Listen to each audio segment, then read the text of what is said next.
Another topic, multiplication and division of fractions.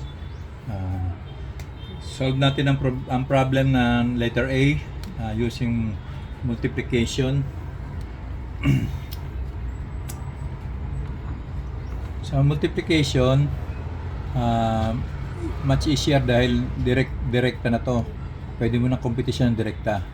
Rewrite lang natin muna ang 3 over 5 multiply by 5 over 8.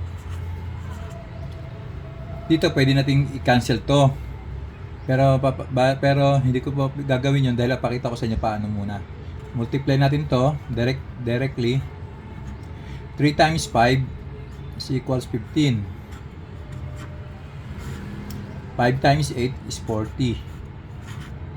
Or by dividing by 5 both numerator and denominator, we can arrive on the answer of 3 over 8.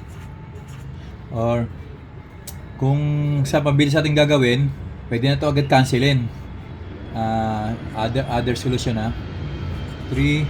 over 5 multiply by 5 over 8. Ito pwede natin cancelin to, is equal to 1. Then 3 times 1 is 3 and 1 times 8 is 8. Pareho lang. Sa letter B, ganito naman. Pag-divide naman ng fraction, 2/3 divided by 6 over 7. Sa division, i-retain natin ang first fraction. I-write natin ang first fraction. 2/3.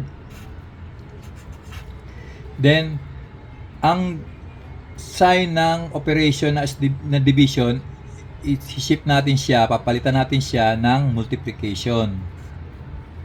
Then, ang second fraction, babaligtarin natin siya, yung denominator magiging numerator at ang numerator magiging denominator, like this arrow.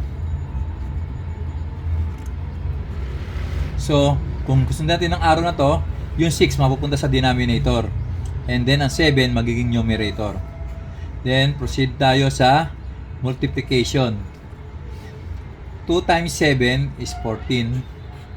And 3 times 6 is 18. Pag nireduce natin ito by 2, ang answer is 7 over 9. Answer.